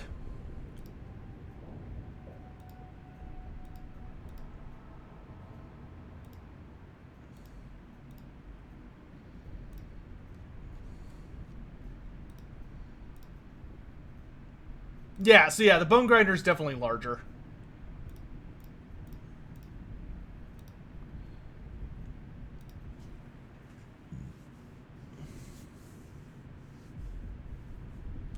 Any chance that Texas will end its quarantine next week? God, I hope not. There is no reason to be ending it next week. That is way too early. Way too early.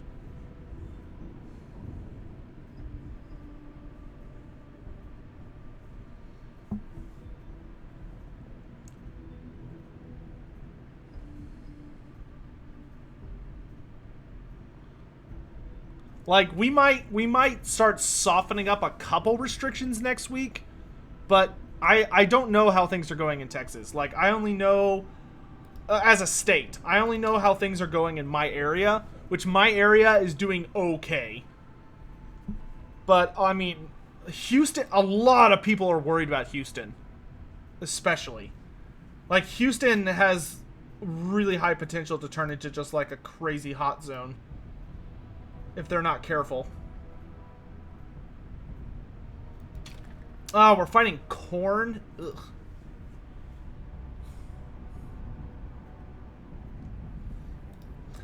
Yeah, the Bone Grinder does kind of look like a zombie.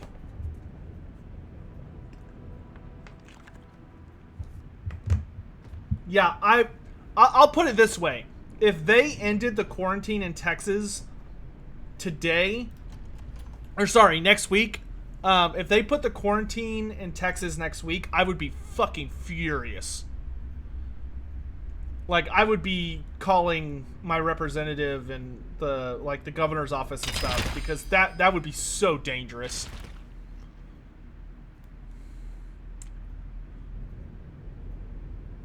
Outset, yeah. Outset, I live up in, I live next to Grapevine. I'm in that ballpark, I'll say. I don't like to be too specific with where I live, but I am near Dallas. I'm north of Dallas.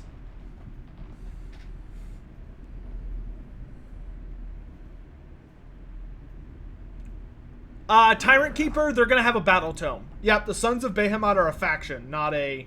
They're not like a model series. They're like a full-on faction release. Ooh, gosh.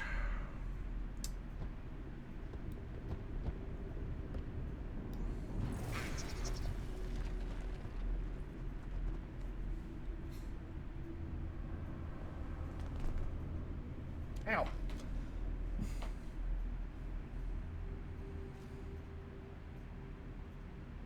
Undead giants exist? Oh yeah, dude. If you leave a corpse, you can make a zombie out of it. There is no exception to that rule. Anything that leaves behind a body can be made into a zombie.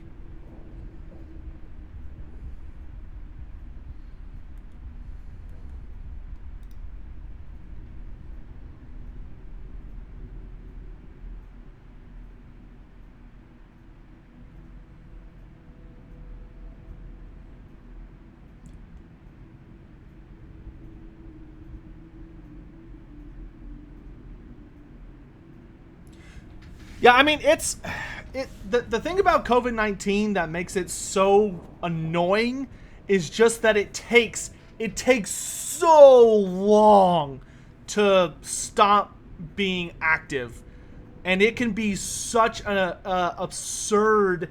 You can be infectious and have the disease and not even know it. Like, you could just have COVID-19 and not know it for your entire life.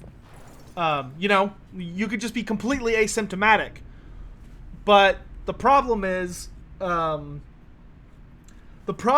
just so relatively few people have it that if we were to just open back up, it spreads so easily, and it would spread like wildfire. And it's super spooky, because if you get it, you don't know what version of it you're going to get. You don't know if you're going to get the version where nothing happens to you. You know, you get it and you get, like, you don't have any symptoms whatsoever. Or maybe you're going to get a lot less lucky and you're going to get the super scary version, even though you're in your 20s or your 30s, that, you know, scars your lung tissue and literally gives you a horrible set of circumstances until, you know, for the rest of your life, which is terrifying. You know, my dad's a healthcare worker. My dad's in healthcare, and he works here in DFW in the hospital, but he works in a children's hospital. And the thing is, I'll put it this way, guys. Here's my thing about it, and then we're gonna move on with our lives, because the last thing anybody wants to hear about. The thing about it is, at the end of the day, there are things we can do to keep the economy There are things we can do to keep the economy moving and healthy, even though people can't work right now. You know, whether it's giving everyone universal basic income for a few months. You know, if we have to give everybody $2,000, you know, $3,000, whatever, a month until this is over, that's doable in this country. You know, we have the ability to do that. And it might be hard, and it's going to be sticky and hard to figure out for a while, but if people are spending money and doing stuff, it's doable, and we'll survive until things can get back to normal, and then we can figure out what's going to happen. The thing we don't want to do is be so worried about people losing their jobs and the economy and all that stuff that we say, fuck it, let's just send everybody out and hope for the best. You can't do that, because the problem is that if you just send everybody back out, the amount of the insanity that would be unleashed from the amount of, oh my god, okay, well, that just happened. The amount of like spookiness and insanity that would be unleashed by such a sudden, by like all those people potentially getting sick or dying would be so much worse. So much worse. I guess we try and kill Zarkus. Oh gosh. I was wrong! I should have gone for Riptooth, that would have hit. What do I guess we use Musk of Fear on the Festering. Try and make him a little harder to kill so that Zarkus cannot get a free kill. This is gonna be spooky. But that's enough of that. Let's move on. You know, this is not the news. I am not an accredited source on information. I just have my opinions. If y'all want to talk about it later in Discord, or you want to talk to me personally in Discord, that's fine. You can do that. You can private message me, but let's not tie down the stream with stuff that people are having to deal with every day at home.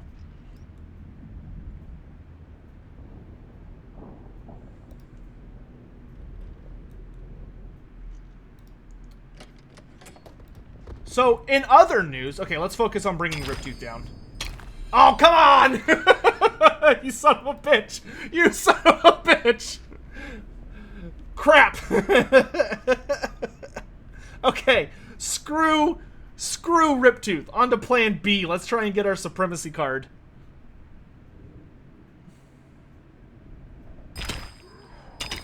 Rub my body with your subtle tones. Oh, man. That's such a... Oh, that's unfortunate. He was on guard stance and everything, and he still died. What a loser. Oh, gosh.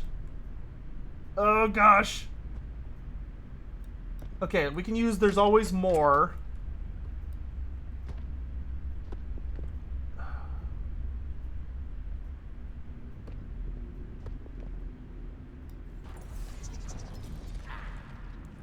You know what we could do is we could move Spike Claw back and swing at Zarkus and try and get a hit in.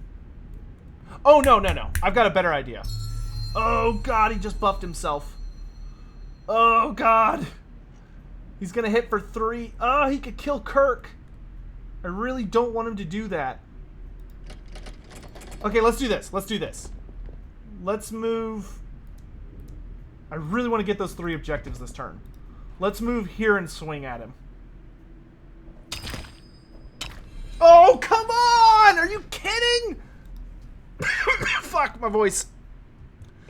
Oh, he just keeps getting crits.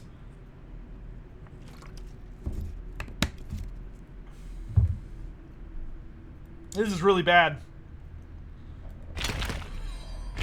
Oh, no! Oh! Dude, chat, I think we're fucked. I can't come back from this. I can't take enough objectives this turn now. What is this? Draw 3 power cards. Oh my gosh. Like, we're not going to be able to pull off Supremacy, more than likely. Okay, we need to get away from him. Fuck! We're not going to get any of these cards.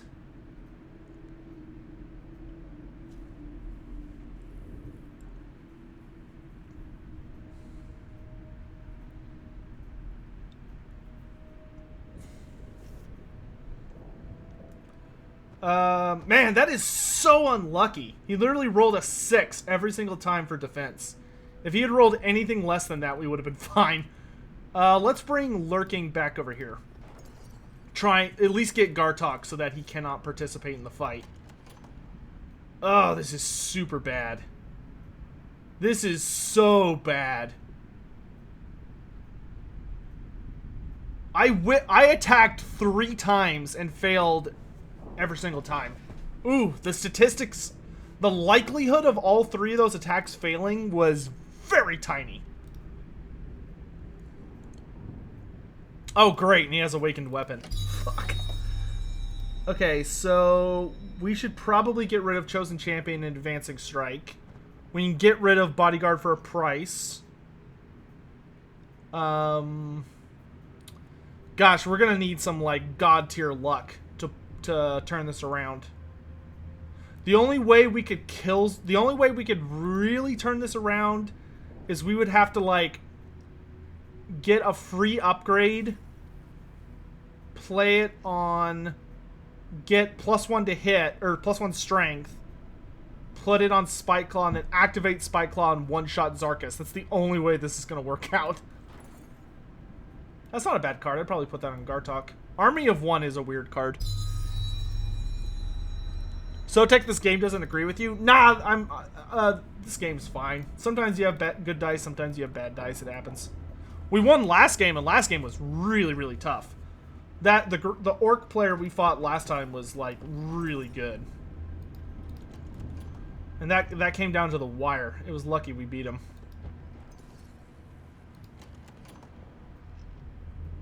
Oh, this hand is super bad. Pure upgrades. Jesus Christ. Alright, I at least get to decide who goes first. So that's nice. Yeah, we need to try and kill Zarkus. That's going to be the only way we come out of this in one piece. This guy is so jacked right now. Oh my god, we hit him! Do I push him? I mean, he's going to get to me regardless. And I'd rather him stay there. So we'll let him stay. This hand is such hard garbage. It's pure upgrades. And it's not even any of the really good upgrades.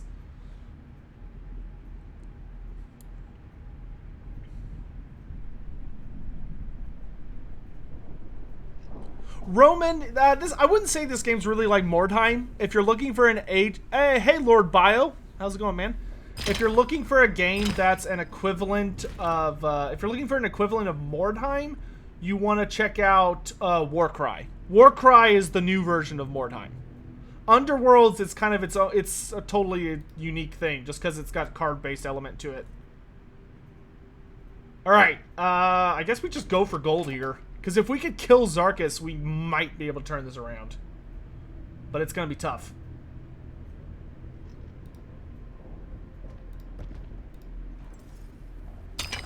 Oh, get out of here, son. Alright, well that's nice. Now let's go for acrobatics on Spike Claw, which will make him tankier. Great, we killed one. Now there's just... Unfortunately, Magor is right behind us, and Magor is, like, super scary. You loved... Yeah, Mordheim is a great game. If you want to play something like Mordheim... you want to play Warcry. Like, I literally just got the, not just, but very recently, I got the Warcry deck. Which the Warcry decks literally just, tell you, like, what all the different models do. But I just got the Warcry stuff for Lizardmen, or Seraphon, just a little bit ago. Where's Warcry at? It does not have a video game yet. Yeah, Warcry is pure tabletop still at the moment. Okay. I do need to try and get objectives. So let's have Festerling go into guard stance. Wait, how many turns do I have left? I have 2 turns left. Let's have Spikeclaw go into guard stance. And then what we'll do is we'll charge him hopefully onto objective 2 and swing at like Riptooth or something. And then for my last turn, I can move Festering on top of objective 5. Oh gosh. I'm scared. Oh, I thought you were talking about the video game Mordheim City of the Damned. No, I was talking about the actual like tabletop. That being said, the video game is mwah. I will eternally be angry that Mordheim is not being worked on anymore. It is a travesty that they only gave us like 2 factions through DLC and then stopped working on it. That made me so upset. Push me. Do it. Do it. Do I want to play AOS tomorrow? Sure. I could be down for an AOS game tomorrow. Is Age of Sigmar lore any good? Now, yes. When it started, no, it was absolute garbage. But now it has gotten much, much, much, much better. Like, you can actually find good stories now. It's easier once you, like, pick a favorite faction and stuff like that. But for most of the factions, the lore... The 2nd edition, which is the new... AOS lore is better than Old Fantasy. Do not listen to him. Do not listen to him at all. I would not say it is better than Old Fantasy. Age of Sigmar lore is good. It's different. Some of the Age of Sigmar lore, if you're into, I don't know how to describe it because I've been informed that my old descriptors were not correct, but some of the it's not because it's not high fantasy, but if you're looking into less, I guess you could think of Warhammer Fantasy as more urban fantasy, and that if you're ooh, look at that double crit. If you're looking for a fantasy setting that, oh gosh, I thought I had another turn. I goofed. Warhammer Fantasy, the thing that made it really special, in my opinion, is you took the real world and then you goofed with it to make a lot of, you like really messed around with it to make a lot of, oh, whoops. That's not what I meant to do. Oh well. I thought the Hungering was still alive. I guess he died. Huh. So like, if what you loved about Warhammer Fantasy was that it was really... The fantasy elements were not as... Over the top feels like the wrong word to say. Okay, we need to get rid of Supremacy. Let's get rid of Lives Are Cheap. We really want to try and get cards that we can, like, immediately make happen. And all of these can get the hell out of my inventory. We'll keep Light Armor, though. Light Armor's pretty good. Ooh, Victorious Duel. Oh, God, if we could get off Victorious Duel, that would be such a big deal. Momentary Bold... Oh, my God, we still have almost entirely upgrade cards.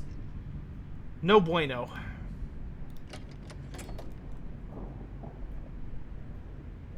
Yeah,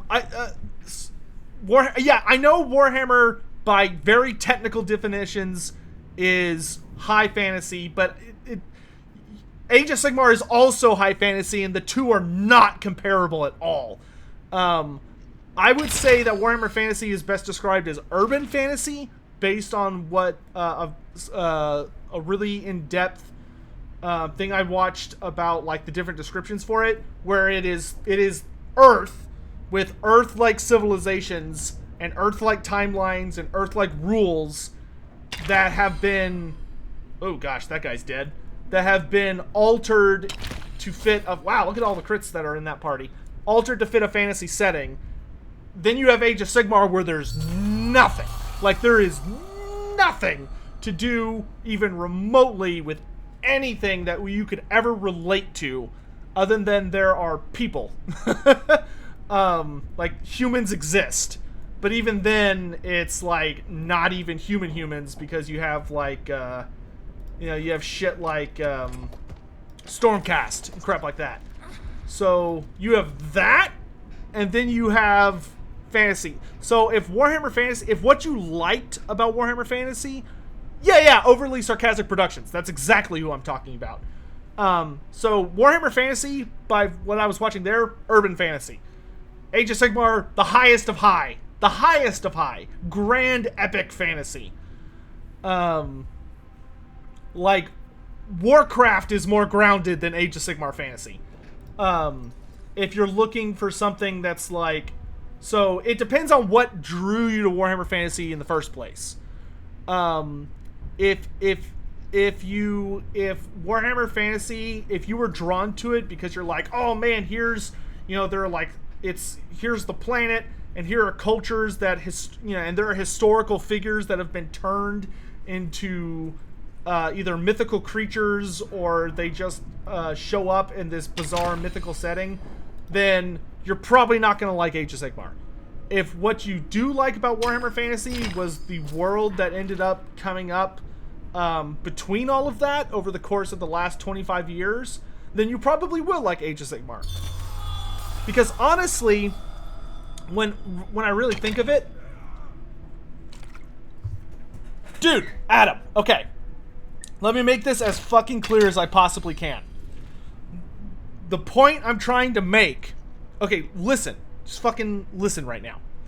The point I'm trying to make is not that Warhammer Fantasy is a perfect description of low fantasy or grounded or urban fantasy. Obviously, it is not. However, when I am trying to explain to somebody the difference between Age of Sigmar and Warhammer Fantasy, you have to fucking give me something to work with. So in the situation of comparing Age of Sigmar to Warhammer Fantasy, get the fuck off your pedantic high stool and allow me to finish my description. I understand that they're not technically the same. Just shut up for a second. Sorry, I can finish the description to the person who asked. There we go. If you want to know the difference between the two, the best is that I could say and describe is that Warhammer Fantasy feels much more grounded. It feels much more realistic. And it feels like it's Earth, but with things have changed. As opposed to Age of Sigmar, which there's nothing relatable about it. It's something that you have to pick a point and start reading. And then... Oh, Foul, you didn't need to time him out. He's fine. At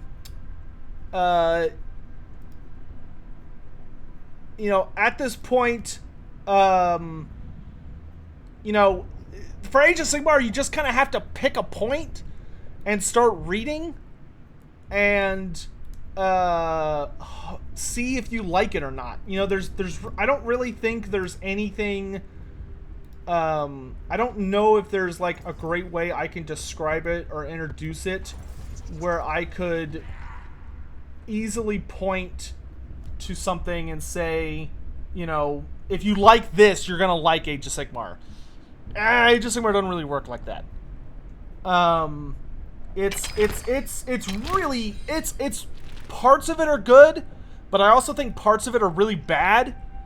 Age of Sigmar unfortunately still suffers from something fantasy really suffered from, which is that unfortunately whenever they write lore for it, they don't seem to really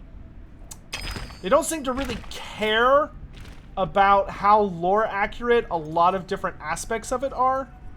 For instance, like if you want to enjoy let's say you're like, man, I really like Idoneth Deepkin. I love Idoneth Deepkin.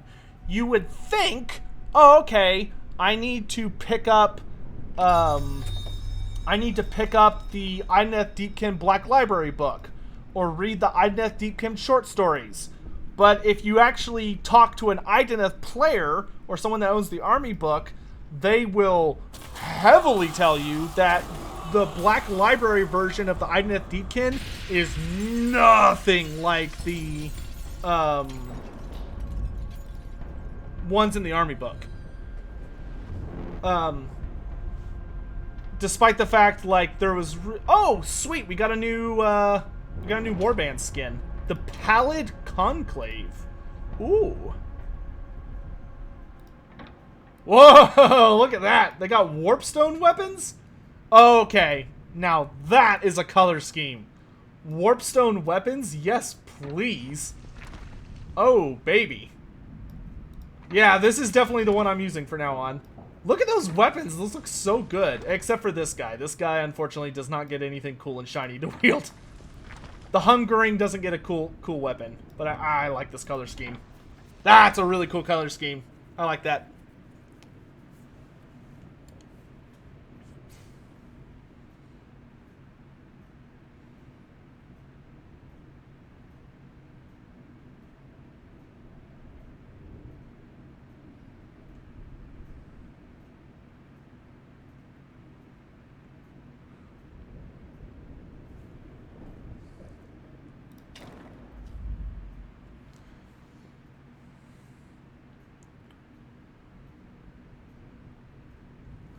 Alright, okay, so it's 5 o'clock. So I promised my folks that I would run to the store for them because my parents are old.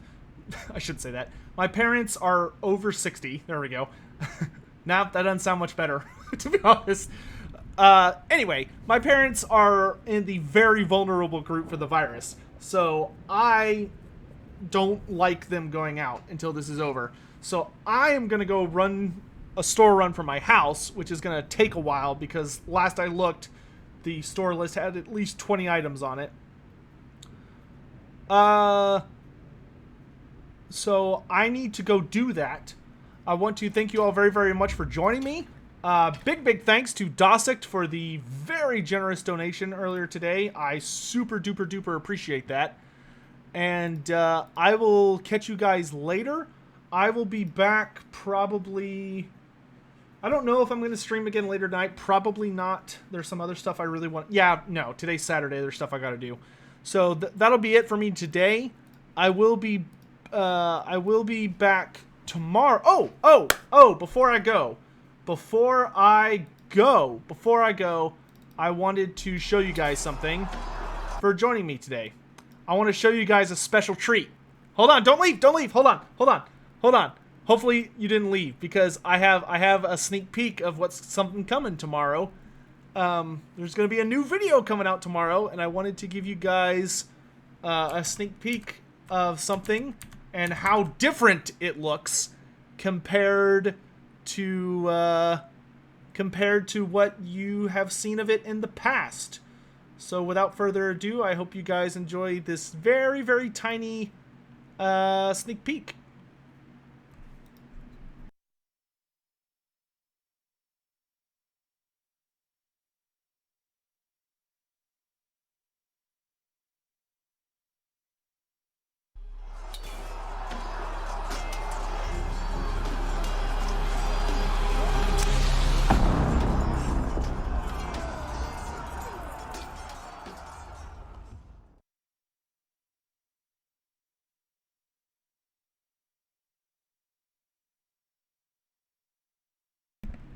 There you go. I hope you guys are looking forward to it. And I can tell you that the new Q&A is going to be featuring pretty quickly after that. And then we should have another really special project that I think everyone's going to be really excited for coming even right after that. So, yeah, I'll see you guys tomorrow then. Thanks for watching, guys.